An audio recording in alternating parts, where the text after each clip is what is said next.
Hello, welcome everybody. Welcome to the RA Group Future of Hospitality webcast series. This is a series of webcasts that we've decided to do because the world has changed quite a lot, and we think we'd like to be part of, with a lot of friends and relations, working out what that's going to look like over the months to come. So thank you for joining us. This is a series, this is the first one, and we're starting with our tech special. And I am really pleased to share the names of our tech specialists who are joining us today. When we thought about what's the future going to look like, the first thing we thought was, who's going to think differently about this? And more than anything, the people who think differently are the people who start their own companies and who go out there and are entrepreneurial for those around them and on their own behalf. And so we have a great group of people who've done that with us today. So we're going to be speaking with Marc Zornes, who is founder and CEO of Winnow, with Julian Mills, who's founder and CEO of Quorso, and with Riya Grover, who's founder and CEO of Feedr, all of whom are great startup partners who we work with at RA Group and our supporters and friends. And we also have on our panel Jon Braithwaite, who's our CIO for Compass UK, and before that had an illustrious past working with McDonald's on all those super cool screens that we're all familiar with. So it's a great group of people to help us think through the future. I'm going to start off just by asking the folks on our panel what their companies are about, just so they can introduce themselves to you, and why they started their companies. So Riya, maybe let's start with you. What's Feedr about and why did you start it? Sure. Hi everyone, nice to meet you. Very strange to be doing this, not being able to see our audience. We started Feedr, my co-founder and I, three and a half years ago now, and we are a technology-based office food delivery platform. So we give companies the technology that enables their workforce to access delivered meals from a variety of restaurants right into their office, and kind of give companies the flexibility to do that in a really easy way.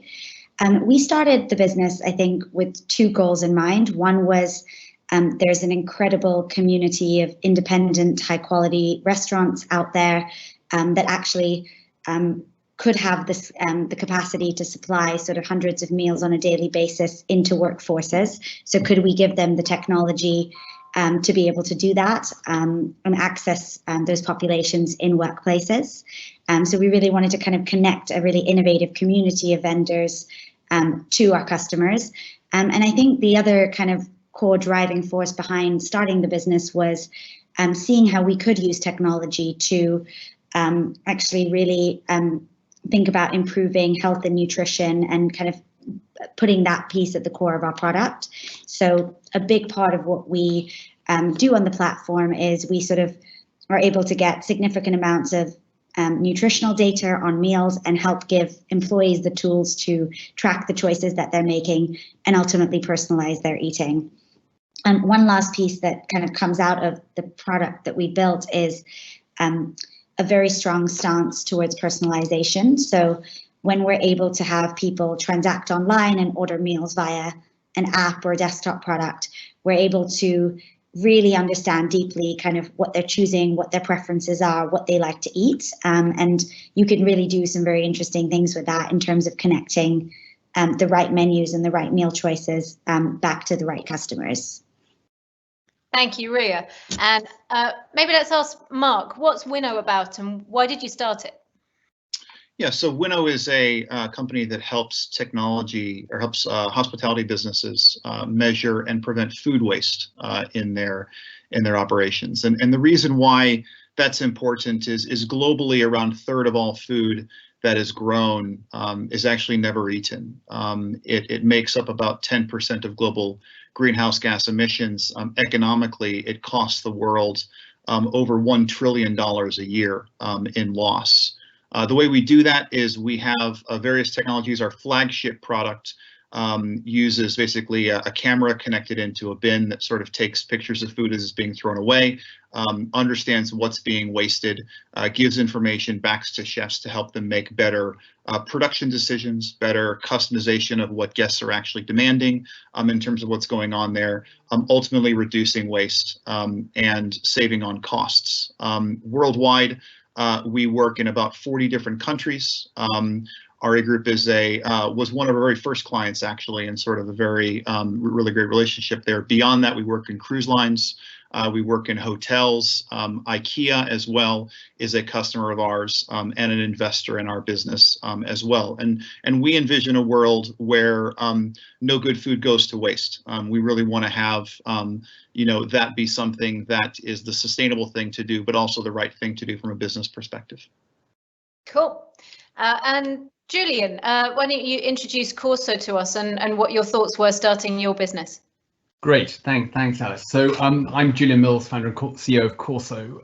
Quorso is an intelligent platform for managing businesses, particularly businesses in the hospitality, retail, and travel sectors and other multi-site businesses. And essentially what Quorso does is it translates data and MI into a few personalized next best actions to improve sales or performance for thousands and thousands of colleagues across large organizations. It then tracks and measures what they actually do and shows their personal contribution to the business. So why is this important? It's important because we as a world spend about $5 trillion on managers every year. And actually we don't really, if we're truly honest, know what most managers do day in, day out and what works. And so what Quorso is really trying to do is learn what people do every day that works and scale it up across organizations so the world can become vastly more productive. Why did I set it up? So I spent about 15 years before setting up Quorso as a partner at McKinsey. And what I saw there was very much that large organizations were collecting lots and lots of data in head office, and they had lots and lots of smart analytical people at head office. But when you went to the front line, people were running organizations in pretty much the same way as they had 20 years before. And there was this kind of big gap where if you asked someone at the center, how often their brilliant idea had been implemented, they'd say, well, about 30% of the time. And it struck me there's a major problem there. Why is the brain getting smarter if the hands aren't doing anything about it? And what we're trying to do at Quorso is join up the head, the hands, and really bring data together with the humans who can act on it and then measure the actions they all take. I love that. So we've got three different ways there that people have come along and used technology as a way of, I guess, turning our, in a way, quite classic industry on its head.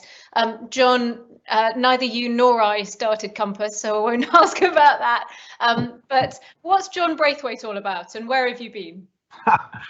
Well, look, first of all, hi everybody, and it's a real pleasure to be on a panel with the CEOs of some of the best partners that we have and some of the most exciting technologies we're looking at the moment.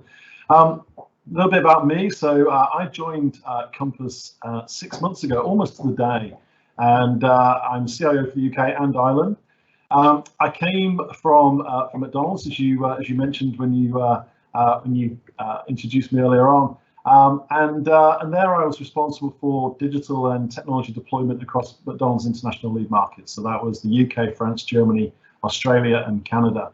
And then prior to that, I was the CIO for McDonald's UK for a number of years. So yeah, younger than I look. I've been in technology for 25 years. It's put its toll on me, but that's me. Brilliant, thank you, Jon. Let's get into the questions. I want to start by asking you, how has the whole coronavirus thing affected you and the way that you think about your own business?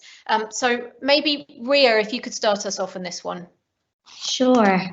So I think we probably have changed the way we think about our business in sort of four different kind of categories. One is, how can we sort of use what's happening to evolve the way in which we serve offices and the kind of options that we offer into workplaces.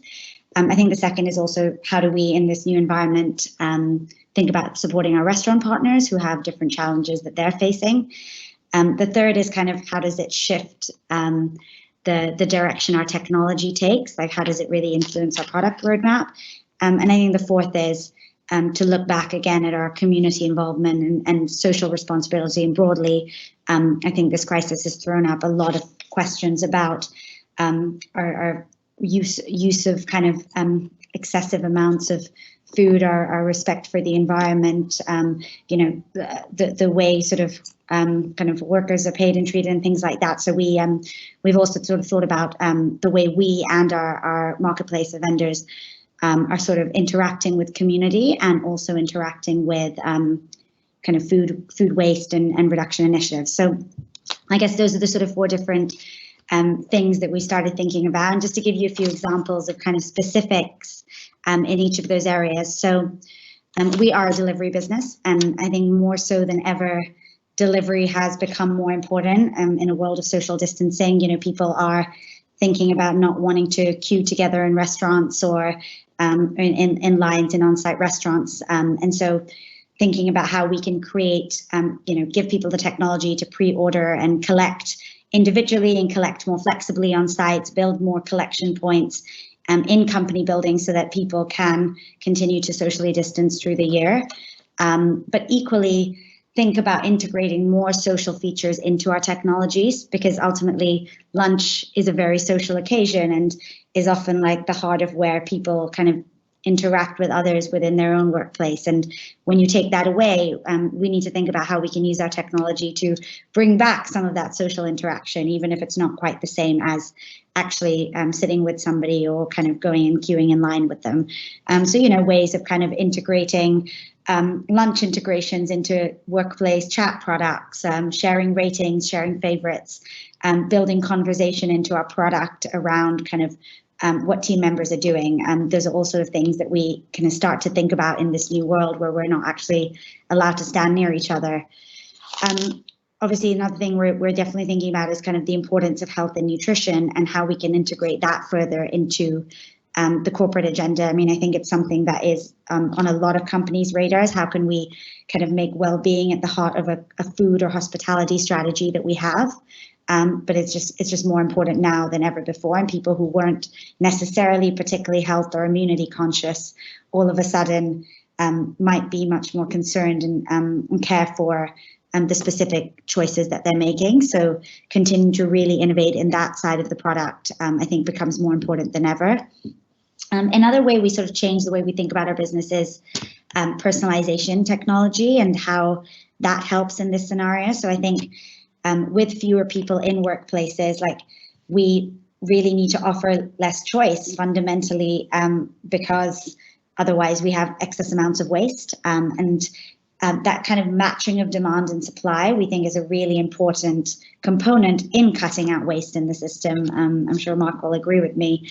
So I think we have a lot of data on kind of how our users like to eat and what their preferences are and what menus they enjoy. And ultimately, we want to be able to use that to reduce the amount of choice people have, but still enable them to find choices on menus that really fit their preferences. And I think lastly, we've always opted for quite socially conscious and community conscious kind of models. We have almost an entire eco-friendly delivery fleet. We work with our vendors proactively on waste reduction, and I think this period and this crisis has just thrown to light how important that is and how important that respect for these really good environmental practices are. And what we definitely see is a lot of companies are kind of bringing that back really high up on their agenda as well, having seen what's happened. So I love what you're saying there about one point particularly resonated around thinking about how we bring the humanity back into what we do. And you're thinking about that from a tech perspective. And weirdly, there's an analogy with us thinking about if we're working in environments where actually people might be wearing masks, which is, I think, a slightly weird thing for us to think about. But how do we get across a really warm, welcoming environment where actually some of those things in terms of social distancing are working against us a bit? So the thinking about making technology a part of that really makes sense. Let me just ask. I say one final piece on that is on that kind of humanity piece. We are seeing more businesses really take an increased interest in the well-being and kind of personal lives of what their employees are doing, not just when they're kind of in buildings, but outside of them as well. And so this actually opens up quite a big arena for companies to play a part in that as well, and kind of support their workforces, not just kind of when they're in the building, but also think about how they can sort of help their health and well-being and choices and lifestyles outside of work as well. Yeah, maybe if I bring in Marc, Riya, you mentioned the point about waste, and perhaps this is going to affect the way that people think about food waste and their sense of social responsibility. Marc, do you see that changing? Are you having a different type of conversation now about some of these ethical issues? Yeah, I mean, you know, we have so many of our clients right now that are fundamentally looking at their business and saying, you know, what's the world going to look like as we sort of come back from COVID-19? But I think the one sort of common theme through all of it is a almost doubling down on wanting to solve some of these issues. They recognize that in one, I think just from an economic perspective and from a business perspective, when you have uncertain demand and you have new ways of operating, that system inherently is inefficient.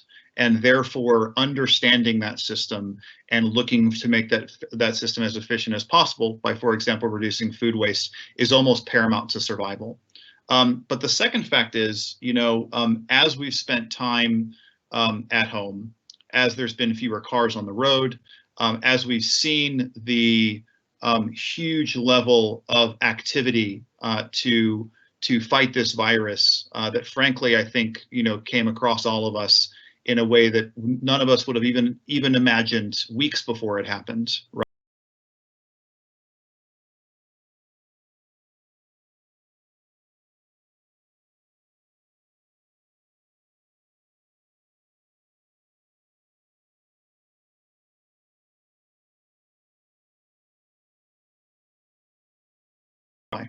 Yeah, and really taking advantage, I guess, of the kind of the changing nature, maybe of public conversation coming out of some of this. Absolutely. So, Julian, maybe you could help us with this one. One of the reasons that we set up this particular group of people was because you are known for having an entrepreneurial view on things, and entrepreneurs think about things differently. So, are there different opportunities and possibilities that this crisis has made you think about? Will this take you in some new directions? Sure. So, I mean, look, you know, this crisis is obviously a horrible human tragedy, but for an entrepreneur, you know, this can be an amazing opportunity, because essentially all the cards have been thrown up in the air and they're going to land in a different way. And all the old businesses that were configured and have been very successful catering to the old world are now out of date. And the one thing that we're really good at is moving really quickly. We're a go-kart. Yeah. So we can respond very, very, very quickly to that. And I think that that's very, very exciting. And the challenge I've set for our organization, I said, look, you know, how do we evolve? How do we emerge from this kind of slightly strange time into whatever the new normal looks like a butterfly rather than the maimed caterpillar? Yeah. So that's our kind of inner mantra. There's all sorts of kind of strange Zoom backgrounds being set up around that at the moment.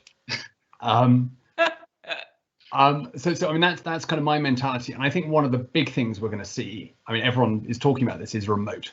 Yeah. So we've gone from a world where 6% of people were working remote to where north of 50% are working remote. Yeah. And I think what our suspicion is that a lot of those won't go back to working full-time office. You know, yeah, they will do it some of the time, but actually a very large proportion of the workforce that can will still continue to work some of their week remotely. And I think as we're all finding, I mean, you know, I'm living that at the moment, things like, you know, Teams or Zoom, etc., are great on some of that. They're great for collaboration, but they're really bad at managing businesses. Because it's really hard to align your team. It's really hard to get early visibility of things that are going wrong. It's really hard to coach people. It's really inefficient. I spend hours and hours on calls, etc. And all of these things keep creating amazing opportunities to kind of redesign and re-engineer how we work as organizations. And I think for folk like us, that is just fabulous. Yeah. Yeah. Any ideas as to what you're going to do with that over the next few weeks to come? Yeah, so I mean, we are, essentially we are a tool that you can use to run your organization remotely with. So, because we bring together data, action, and humans together in one place. And so, we're already getting quite a lot of inbound from people who say, look, as we reopen, we're not going to be able to have area managers or people like that driving around the countries, checking in on different restaurants or stores or office buildings, etc. So how can we use data in a really kind of rich way to actually help run organizations? Yeah, and I think that that's really exciting. I think we can create a much better world where people travel less, they emit fewer, carbon emissions. We're all a bit healthier. We see our families a little bit more, and that could be a really, really exciting trend. Yeah, although some of us maybe don't need to see our families quite as much as we've been seeing them recently. Jon, right. I think you were going to chime in on that one in terms of what you see coming out of this and what themes you think are emerging.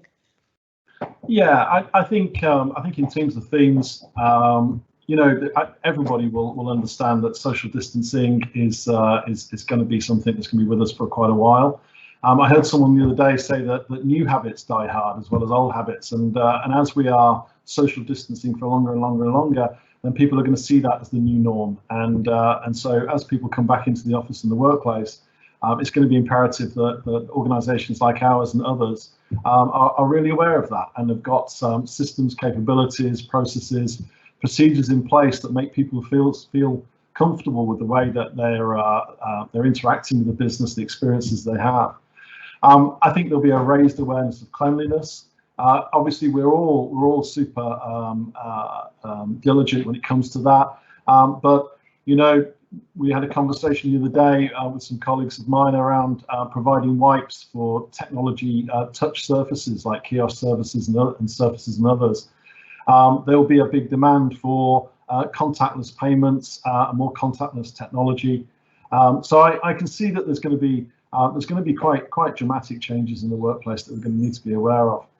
I think there's also a social good perspective that we need to be aware of. And I think there's a need for big businesses to help their colleagues and their customers become more digitally savvy. As we are more working away from the office, and as that pervades more and more into the workplace, and so organisations, businesses, sectors that normally wouldn't work or naturally wouldn't work away from the office are having to do so. Being digitally savvy is so important. And even this morning I was on a call with some business leaders, and it was explained to me that there are over 1 million people in the UK that are of working age that don't even know how to switch on a PC, or let alone interact digitally with services. So I think as we return to work, even now, it'll become incumbent on big business to bring people up to speed in terms of digital, to provide training, to provide equipment, to provide technology. I think that's something that we should all be aware of as we go forward.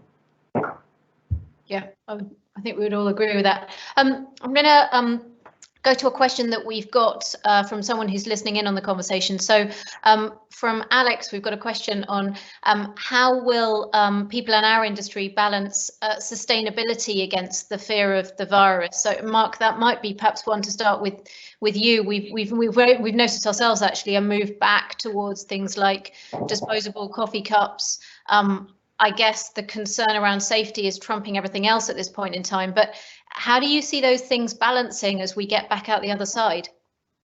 Look, I think you've got to think about this first in terms of priorities, and without any doubt, I think you have to look at it first from a health and safety perspective, and you've got to manage that. And there are going to be some byproducts of that. There's going to be more single use, more disposables with that, thinking about how those products can be recycled, making sure that those products are sourced in a sustainable way is a way to mitigate that. But it is certainly gonna have an impact. I think though that many times sustainability, I mean, is actually just another lens about doing things in kind of a more efficient way. And so I think kind of having that lens on it, thinking about how you source better, thinking about, you know, sort of things like waste minimization, and it's not even within the four walls, but about how you buy food, you know, that is being rescued from farms, and sort of make use of that food, and so on and so forth. So I think, you know, in summary, I think in the short term, some of the impacts of increased disposables are just going to be there. That's going to be, you know, environmentally, I think more offset by lack of airline travel, lack of car travel, sort of reduced carbon emissions. I mean, seeing oil at a negative price for the first time ever was probably something that we all looked at and said, geez, I never would have thought I would have seen that in my life. But, you know, at the same time, there are other areas around sustainability that are full steam ahead. Which is encouraging. Riya? I was just going to add, I think, I mean, I don't want to liken it to wartime rationing, but I think you have definitely seen people have a little bit more kind of tolerance and appreciation for reduced choice and kind of conservatism in the amount of kind of food they consume and flexibility in what they consume, and a reversion to actually recognizing the importance of consuming locally and seasonally and things like that. And I mean, I think it's, you know, we're way too used to seeing like 18 different types of yogurts and like 36 different types of chickens on the supermarket shelf. And that kind of excessive amount of choice, actually, I think when you look at the overall supply chain, is where most of the waste happens, because it's just impossible to really accurately predict demand when you're offering people so many different SKUs. So I think there's going to be a mentality shift around, you know, with really more tolerance towards less choice, more pre-planning, more kind of like pre-selection, more comfort with fewer options. And I think that's really important for the hospitality sector generally, because they're going to have to manage costs and minimize their own inventory waste kind of coming out of this, but also because from a food waste in general perspective, it's much healthier sort of for people to have those sorts of expectations. So that's interesting. So maybe that might be something that I open up to Julian, because I mean, you work really heavily in the world of data and managing data. Do you see a way in which this whole thing that we're going through might be an exercise in teaching us to prioritize more, less complexity, focus on the essentials, or maybe it goes the other way because we're all doing so much more digitally now, and that's where you tend to get information overload? Yeah, it's a great question. I mean, I think a couple of things, and we see certainly in all the data, you know, for all our clients, we're very lucky. We have, you know, terabytes of data from, you know, large retailers and hotel chains and restaurant companies, etc. And I think what we do see, as everyone knows, is that focus on a few core SKUs, as Riya said, you know, a few core things, and there's that kind of sense that choice has been important as a kind of source of competitive advantage. And what I suspect, and this may be wrong, what I suspect may be different coming out of this is that it's less about that kind of choice and it's more about the operational excellence. It's more about the operational execution. You know, I may not care if there are 18 types of yogurt, but I do want there to be a yogurt on the shelf when I go in there, or I do want that restaurant to have, you know, everything on its menu, even if its menu is not huge. And I think that, you know, a lot of the discussion in the mainstream press around how you create opportunities from this is focused on doing things differently. It's kind of what you do. People are focused on companies like Panera Bread, who have, you know, repositioned themselves from being a bakery chain to being a grocery store. Well, that's great, you know, and some will be nimble enough to do that. But I think for most people, the defining characteristic coming out of this is going to be, you know, can you really deliver an excellent experience at a time when supply chains are disrupted, at a time when you know, it's hard to get around your network, etc. So I think that kind of operational excellence is going to be very key. Yeah. So I've got another question that's come in towards us from Caroline, which is asking about the implications of people working from home more, and how that affects us as a hospitality industry. Obviously, we're used to talking about ourselves as an out-of-home sector. Maybe, Jon, it would be just interesting to get your thoughts on this one in terms of, what have you seen running the IT for a significant organisation in terms of how our home life and our work life might intersect, and what that might mean for us as hospitality providers? Yeah, thanks, Alice. It's really interesting because I think in terms of the technology, obviously this crisis has been quite a stressful event for everybody, but particularly technologists trying to provide systems that allow people to work from home to access those core corporate systems that they need to be able to use.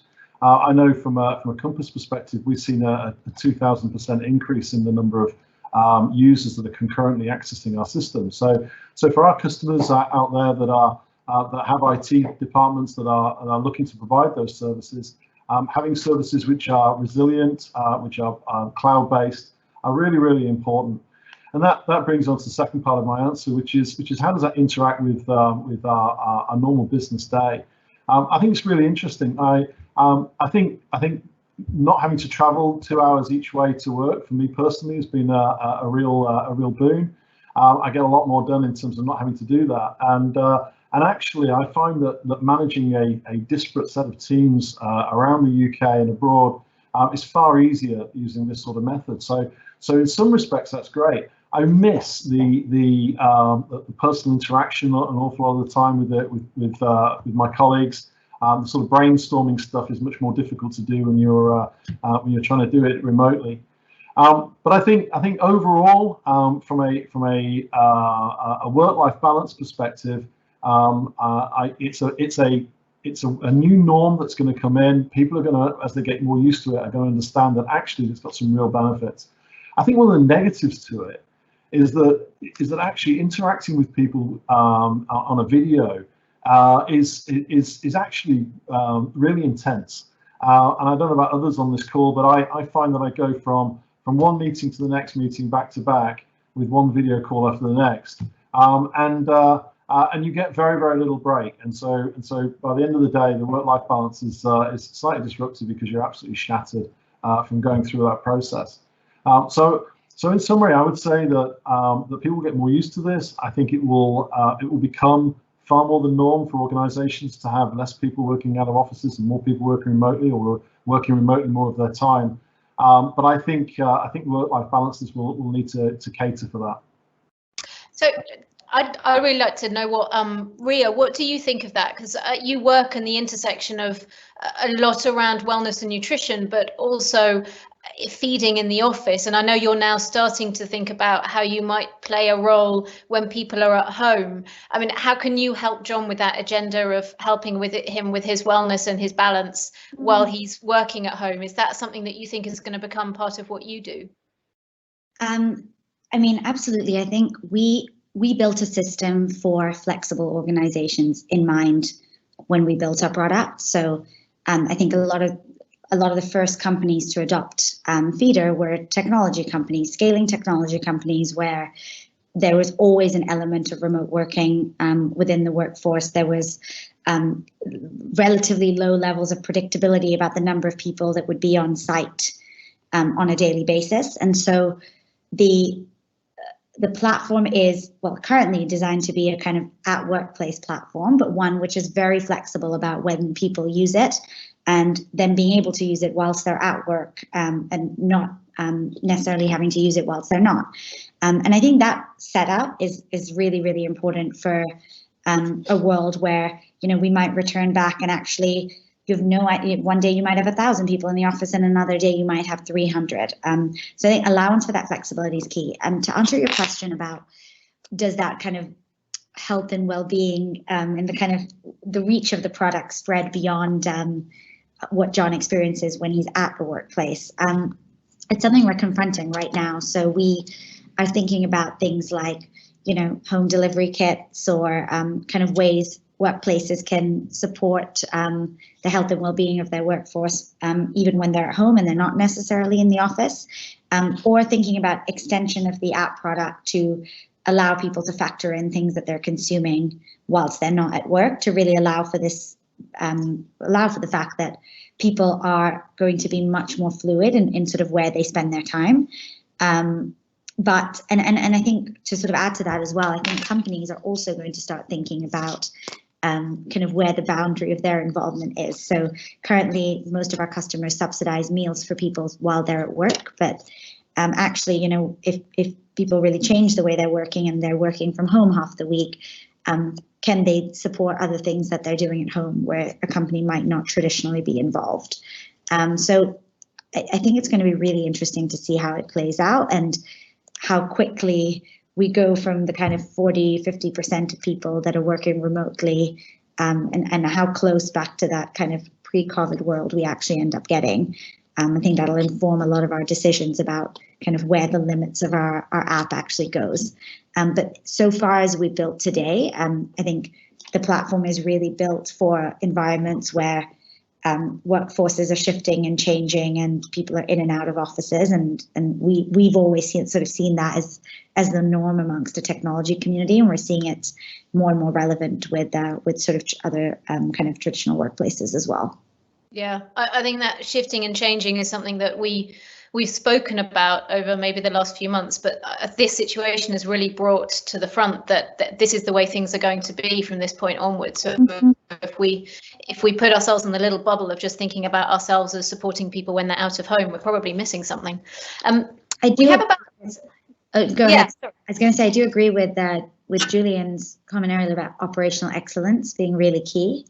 And if we are going to pivot our models to support people at home or change the way in which they can consume our products at home, then that operational excellence needs to extend in sort of the same ways we've achieved it in workplaces. And that's going to be sort of a new challenge for sure. Yeah, I'd agree with that.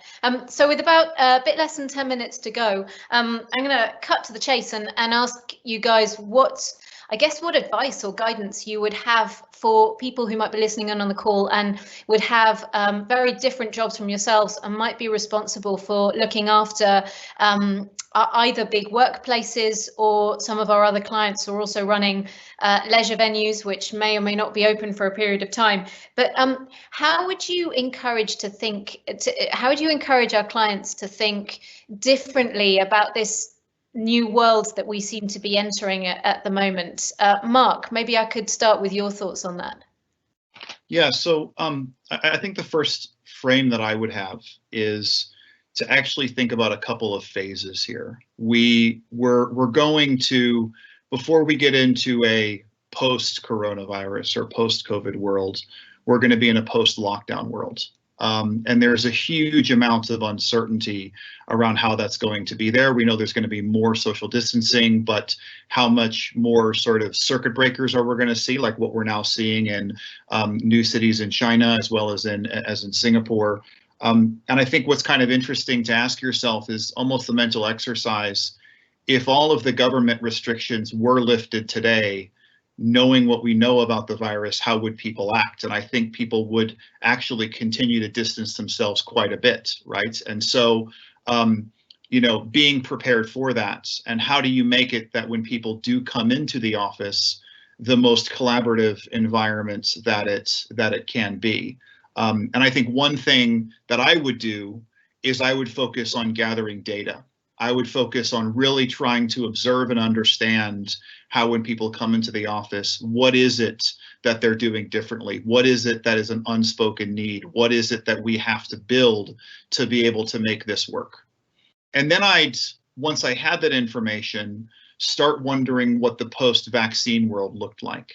And there's going to be a desire to, I think, in many ways, get back to normal. I think that some of the human connection of being face-to-face is going to be unchanged. I think that people are going to want to gather when they can. These types of things have happened in the past. But where we have seen, I think, trends that were already beginning post-coronavirus be accelerated because of the lockdown situation, it's those trends that we need to be most attuned to, because you have two reinforcing factors. You have changes in behavior that adopt to those models, But because those models were working during an extended lockdown phase, you have increased investment going into making those models better with that. And so I think, there will be some more working from home, but I think that what's going to happen is the digital tools we even have today to work remotely and collaborate virtually are just going to get better over the next year out of necessity. And so because they're better, we're going to want to use them more, even if it's not about working from home. And so how do you take advantage of those tools? How do you integrate those tools, not when people are away, but sort of back into the office as they come together? Health is going to, I believe, raise in importance. People are at home, people are cooking, you see investments going up in sort of fitness at home. People have more time on their hands, so they're caring more about their own bodies and about their own health. There's a knock-on impact with that. And so how can you underline that in the workplace or when people are gathering together? And I'll close by just going back to sustainability. I mean, we will beat this thing, and we will come together in the world, and we will prove that we can actually get this behind us. But there are other challenges on the horizon, and we need to come together with the same level of energy to be able to address those. Great. And Julian, Marc mentioned data there. What guidance would you have for our clients and how they should think differently at this point? Well, I mean, I think the first thing I'd say is you need to be planning now for how you're going to reopen better, faster, more flexibly than anyone else. So I think a lot of the organizations I speak to are, I mean, some are doing a fabulous and brilliant and amazing job, but I think a lot are still on the kind of like, how do I manage my cost base down? Well, you now need to be switching your mentality and saying, how do I reopen brilliantly? Yeah. And I think particularly for those of your clients who are running big tourist attractions and stuff like that, how do you create a safe, healthy, amazing experience that's going to get out there ahead of everyone else and kind of suck up any demand that's there? And I think it's going to get, it's going to be somewhat Darwinian, so I think that has to be the priority. And I think that, clearly you need to be thinking, you're going to be entering a very different world. So things like comparisons to last year, comparisons to budget are kind of out the window. You need to get much quicker at kind of picking up what's going on the ground quickly, finding people who are doing a great job in this part of the business and scaling it out across the rest of the organization. So I think that kind of nimbleness and that forward thinking is what you need to be doing now. Excellent. Thanks. Riya, what would your guidance be? Yeah, I mean, a lot of what Marc and Julian have said has resonated. A couple of things I would say. Hopefully, this shows people that it really is worth embracing technology and, like, where possible, getting people in your company connected digitally. I think there's we've often spoken to organizations that are kind of reluctant to kind of get their employees signed on to something where I guess kind of every member of the workforce is connected using those things. But actually, I think this has shown us just how adaptable and resilient and flexible workforces can be. And so I sort of definitely agree with what Marc was saying, which is understand how that organization can sort of align and collaborate online. That goes far beyond just sort of web video tools and chat tools, but really kind of collaborate online and actually start getting people into that, because I think it's going to be a long time that we have a lot of flex in how we're working and how people are going to choose to work, even once we are in a post-vaccine world. And then I think the second thing I'd suggest is embrace global talent. So we've always sort of had, especially kind of engineers who work with us, so many of whom have been remote, and actually always seen that it can work really, really well if set up right, and you can have sort of really productive, connected people with your organization, even though they don't sit in the same place as you. And hopefully this kind of makes a lot of organizations see that there is great global talent opportunities, and actually you can go far beyond the reach of your own shores to find the right candidates for your organization. Thank you, Riya. We are coming to the end of our time, so I'm going to start wrapping up our conversation here. I want to start just by saying thank you. Thank you to our fantastic panelists who've joined us today. Thank you to Riya, Marc, Julian and Jon. It was great to have your thoughts. I know that all of those special people are out there and available if anyone listening in would like to continue the conversation. I know they're all available on all good social media channels and also through us, so do reach out for further conversations if our panelists can help you. We're going to continue our series on the future of hospitality with the UK dining scene. So the next webcast will be on Monday at 3:30, and we will be joined then by Jason Atherton, Michelle Roux and Hugh Fearnley-Whittingstall, who will be helping us think about what the dining scene will look like for the future. Please do join us. And for more information about our programme, please do go to our website and please stay in touch. Thank you.